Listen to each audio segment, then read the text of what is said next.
Uh, Talk about 60 Minutes coverage of some of the key stories of the 60s and 70s, Vietnam, uh, Colonel Herbert, Watergate, and others. Let's start with Vietnam. Safer owned Vietnam. I mean, he spent years there, and by the time that he got, Safer, Safer owned Vietnam, but by the time he came to 60 Minutes, he had been out of Vietnam. I mean, what he did was history there. He didn't do an immense amount of it after that time because he felt that he had been there. And that was left to, well, Bradley was a Vietnam correspondent. I don't know that Croft was, and Leslie was not. Rather, of course, who was on 60 Minutes, had been. And I spent some time there. One Vietnam story which I found fascinating, in 1967, and this was not 60 Minutes, but in 1967 I went there for 3 months and was the senior man present at that particular time. And this was also the time of a television strike, a newsman's strike in the United States, as a result of which Walter Cronkite was replaced by Arnold Zenker, as it was the CBS Evening News with Arnold Zenker for a period of some months. The only people who could work, the only correspondents who could work, were people overseas. And I happened to be in Vietnam. As a result of which, I owned the Vietnam story, the lead on the CBS Evening News during that period. I led the show 31 times from Vietnam. I got to know Nguyen Van Thieu. I got to know Nguyen Cao Ky. I got to understand how many people were, South Vietnamese, were deserting, and was able to tell that kind of story.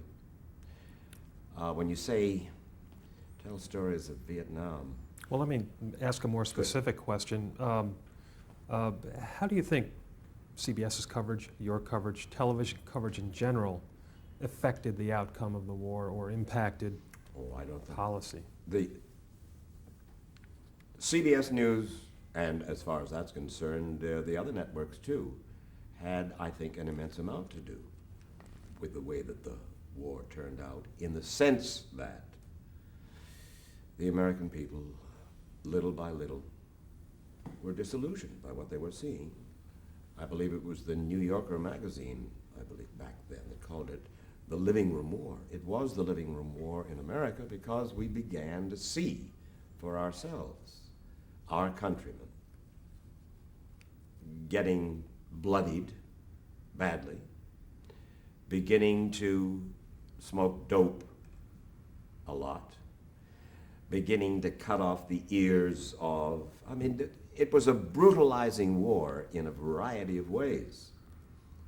And it was a war that, when you say wrong war, wrong place, wrong time, I've been back to Vietnam just 2 weeks ago, 4 weeks ago, and for a replay of the massacre at My Lai, where American troops slaughtered 504 defenseless women, children, and old men. And to see Vietnam today, this beautiful hamlet,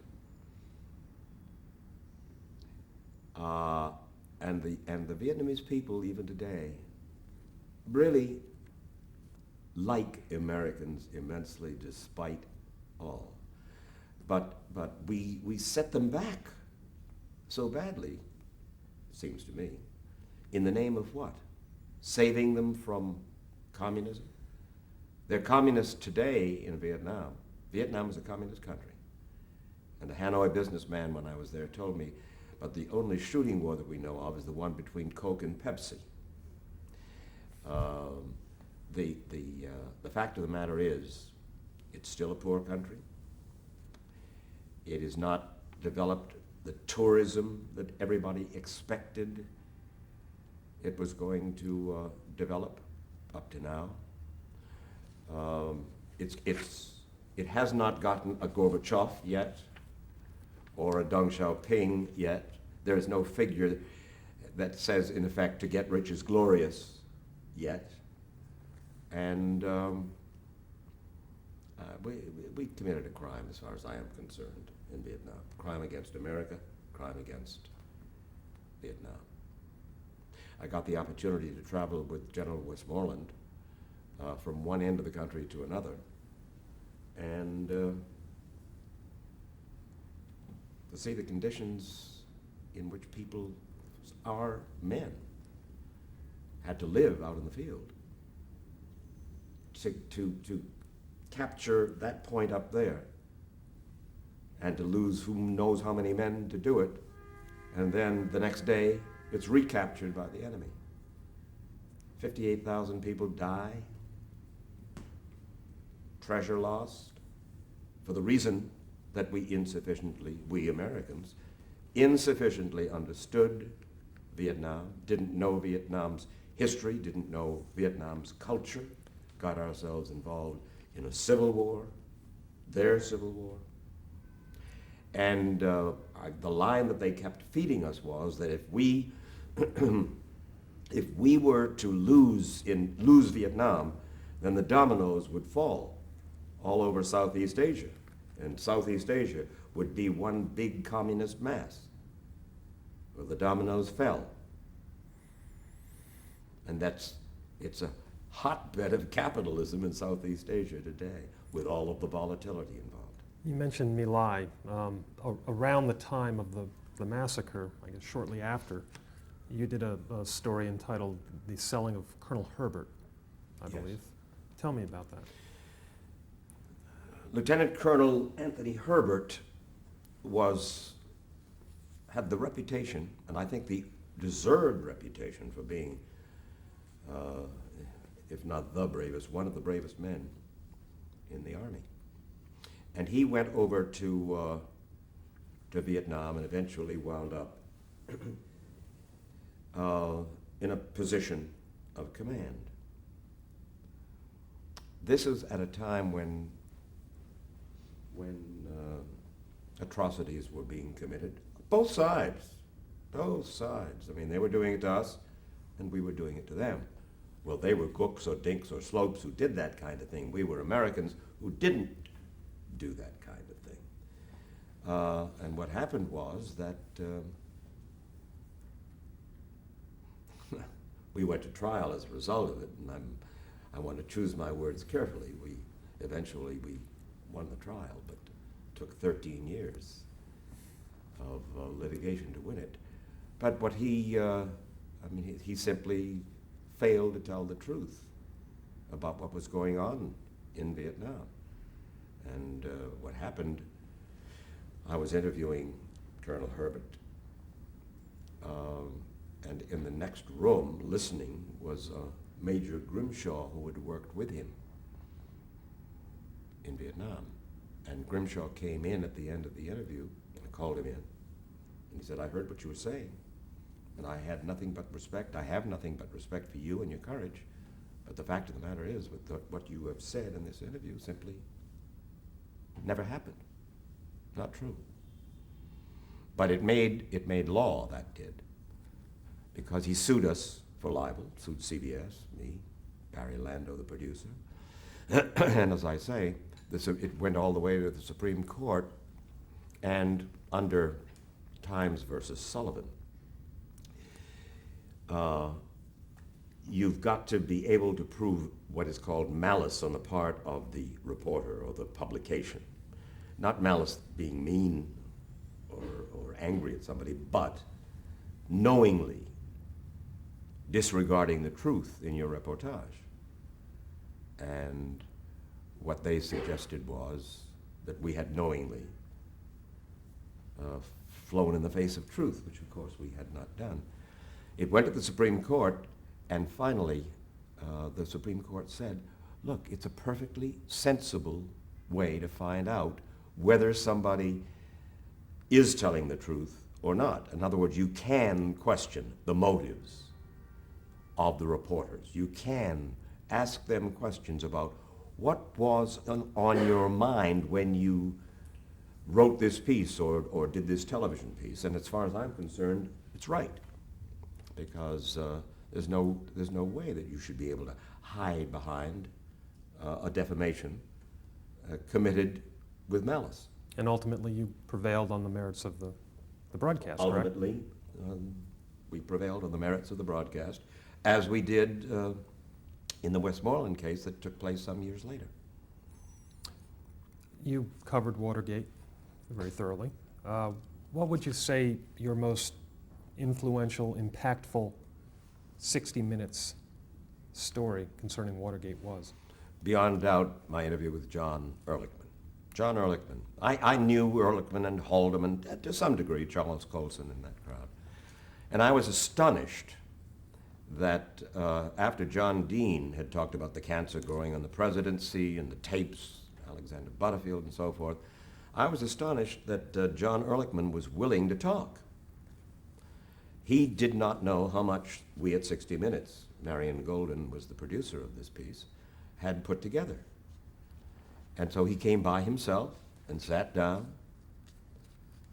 and if you could put this, there's no way I can reproduce this question. I don't know if you have the capacity to put on this the one question that I asked him, for which he had no answer. It was the most eloquent question I have ever asked in my life, and his silence, dead silence, after the question was asked, was the most illustrative, it seemed to me, of what happened at Watergate. It went really to the gut of Watergate. Can you do that? It would be worthwhile putting it in there. Is that the one where he paused silent and then said, "Is there a question in there?" That's the Mike? one. You've mentioned Westmoreland several times during Yeah. the course of this interview, and everyone knows about the suit that came about as a result of a documentary you did on The Uncounted Enemy of Vietnam Deception. And what we said effectively in the documentary was that General Westmoreland had ordered that the books be cooked, that if the people of the United States knew how many enemy were still out there, we were told that we were killing more of them than they could put back in the field, and that little by little, through attrition, the crossover point was reached, that we could kill more enemy than they could put back in the field, which was an outright lie. And a man from the CIA, Sam Adams, went out there, found out, got the documents, and came back and said on the air that there were at least double the number of enemy out there, and more coming down the Ho Chi Minh Trail. Westmoreland knew, in my estimation, Westmoreland knew that if the American people were to learn that that was going on, that they had this endless supply of men coming down, that the American people would be even more disillusioned and more anxious to get out of that war.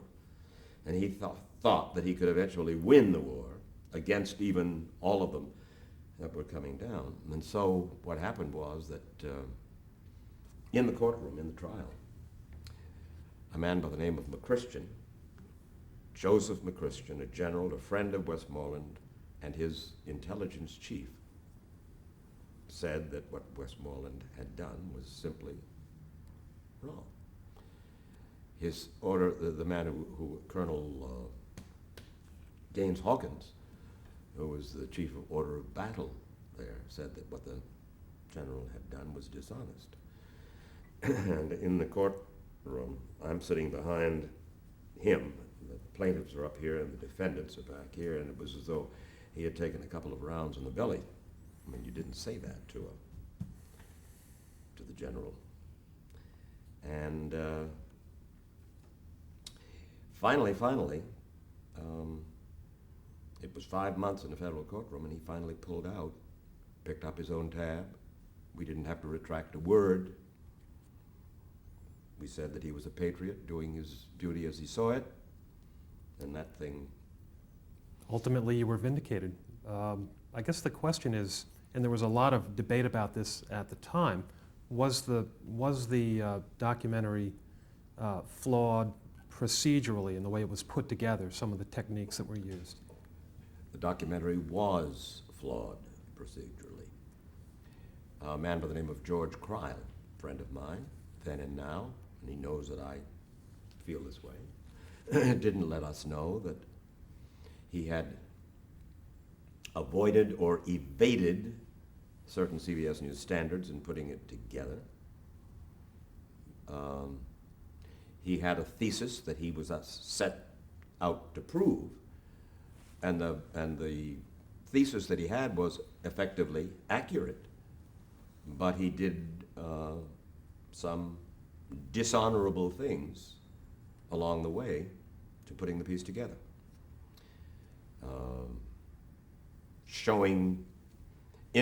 He did most of the interviews himself. I interviewed General Danny Graham and Walt Rostow, who was an assistant in charge of Vietnam to a certain degree, to Lyndon Johnson and Westmoreland, but Cryle did some of the interviews, and if he didn't like what he got, on one occasion he had the man do it over, showed what other people had said, and then he had George Allen redo the interview. None of us knew that he was doing it, except his film editor. And his film editor blew the whistle on George. Raised hell inside the organization. I think during the trial, you became exhausted. I think you even spent some time in the hospital, if yes. I recall correctly. No, I contracted, if you want to call it that, a clinical depression. And on one occasion, it was devastating. To sit there in that courtroom day after day after day for month after month and hear yourself called a fraud and a cheat and a liar and so forth. And it's not easy. And I didn't realize what had hit me, and finally I learned what had hit me, that it was a depression. I had gone off to Ethiopia to get out of the courtroom to go do a story about, this was during the famine in Ethiopia, and I caught some kind of a bug, and by the time I got back I was exhausted and wound up in the hospital between depression and whatever the bug was. And the first flowers that I got when I got back, when I was in the hospital, the first flowers were a box of, not lilies, not tulips, jonquils, no. In any case, some blue flower, a box of them from bulbs, from General William and Kitsy Westmoreland, his wife, which I thought was quite extraordinary. He realized, I mean, it almost killed him, almost killed me. Libel trials are not fun. How long did it take you to get over the depression? Are you? After we won, in effect, Cryle and I went to play tennis the next day. I thought, my Lord, and I was on I was on a medication, antidepressant. And I was told by the doctor I should keep doing it for 6 months, keep taking the medication for 6 months, and after about 2 or 3, I figured I feel better, so I'm not going to do this. And he said, Mr. Wallace, you're wrong if you do it. I'm telling you, stay with it for 6 months, because that's a proven rule, if you will. And I went off it, and about 2 weeks later was playing tennis, broke my wrist going after a lob, and tripped, and I was back in the depression for another 6 months. I was in my middle 60s, and I was convinced my body was falling apart. And it's incredible. So I presume you stayed on the medicine for 6 months that time? That time I did, and everything was fine until my 75th birthday, when all of a sudden, a 25th anniversary of 60 Minutes, and suddenly, boom, once again. But that lasted a while, but antidepressants by this time, 1998.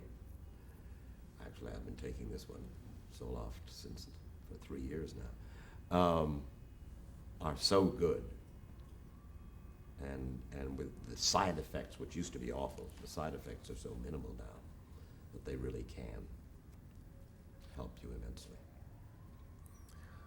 I think at this point we'll do some wrap-up questions, if that's... Okay? You've interviewed many presidents in your career.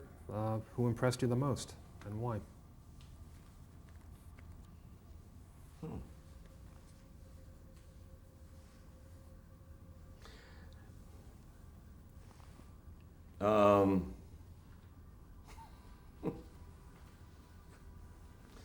Lyndon Johnson was fascinating.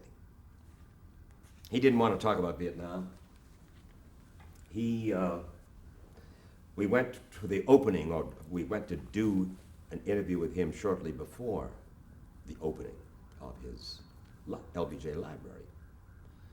And as we were walking through things ahead of time to show where the cameras were going to be and so forth, I said to him, now, the one thing that I noticed is that down on the bottom, there's a whole big case, glass case, that is going to be the Vietnam display, but there's nothing in there. And I said, we can't talk about the LBJ library unless we talk about Vietnam. God damn it, Mike. I talked to Walter Cronkite for hours and hours about Vietnam. I'm not going to talk to you about it. Don't ask me any question about Vietnam. I spent hours and hours, take it from that, and so forth. I said, Mr. President, we are now standing on the marble floor. There's a staircase going up and a staircase going down there. And just the two of us. No, Hewitt was with me. And I said, Mr. President, I know that you talked to Walter, and I know how much, and I admired everything that you said, but this is a different situation. This is the opening of the library. You don't have anything in that Vietnam exhibit. Not a thing. And I don't understand. It's going to open next week. Well, I tell you something, I'm not going to do it. Hewitt departs. And I said, Mr. President, you use the word, let us reason together. Let me see if I can't ask you to reason with me. I said, the first time I ever saw you in action was in New York at a luncheon. You were vice president, and you talked about human rights and civil rights. And as a Southerner, Southwesterner, I found that so impressive that you, from your heart, were talking about civil rights. And he said, and I said, and when you became president, you did something about that. You talked about we shall overcome. And then along came the Vietnam War. And the Vietnam War fucked you, Mr. President. And as a result, you fucked the country, and you got to talk about that. And I didn't know whether he was going to hit me or what. He turned around and walked away. Well, he had, and I had a microphone on, and they, down in the truck, they were listening. But also in the truck were Lady Bird Johnson and Liz Carpenter. And all of a sudden, I see Lady Bird and Liz Carpenter. He's gone. And they're coming up the stairs, looking at me as though I had lost my mind. Okay? Cut. Hour later, we're down in the basement, not the basement, but in the bottom. And we're outside that glass case that had nothing in it. And all of a sudden, unbidden, Lyndon Johnson launched into a 3-minute speech about the Vietnam War. That was the most eloquent imaginable, just the most eloquent thing imaginable. And I won't try to, perhaps you can see what we broadcast, but I won't try to And I just was stunned. He said, "That satisfy you, son of a bitch?" I said, yes, sir, Mr. President." And he walked away again. You've been in the television business since its infancy. How has it changed for the better? How has it changed for the worse? Well, people talk about, well, technologically we know that it's superb. You can really cover a war when it's underway from the battlefield. People who bemoan the fact that news, pardon me, is not as good as it used to be, I think are dead wrong. I think that if we want to see and digest sufficient news that's there for us to look at. The networks are still doing first-rate newscasts. CNN is doing a good job. So many of the cable channels are doing first-rate jobs. There's too much. We are awash in news, and conceivably there's not enough analysis. Lara now. I think that we're doing a very, very good job on it. I think that we haven't lived up to what we have promised to do about violence in television. I think there's still too much violence for youngsters on television. But by and large, it is a wonderful window on the world. I mean, you take a look at the Discovery Channel, you take a look at A&E, CNN, there are the History Channel. There are so many wonderful things available. Television is realizing itself. As a matter of fact, I have come to the conclusion that public television there's no need for it anymore, because cable is doing so much that used to be done exclusively by public television. I think that public television is fine, but it's duplicating, and sometimes not as well, what can be done on cable and analog. We haven't had digital television on our screens yet, or HD TV. What, in your opinion, makes a great interview? Great interview comes from a chemistry of confidentiality. If the interviewer can establish that chemistry of confidentiality with the interviewee, if he or she has done sufficient research, and I mean a lot of research, which will make the interviewee respect the interviewer. I'm not going to play around with this person because he or she knows enough, so that, and if the interviewer listens and picks up, and if he's done enough research, he always will pick up, because he or she knows what the next question should be. And you can get interviews with honey, and sometimes with vinegar. And there are those who do it both very, very well. Is it harder? Oh, that's it. We will continue.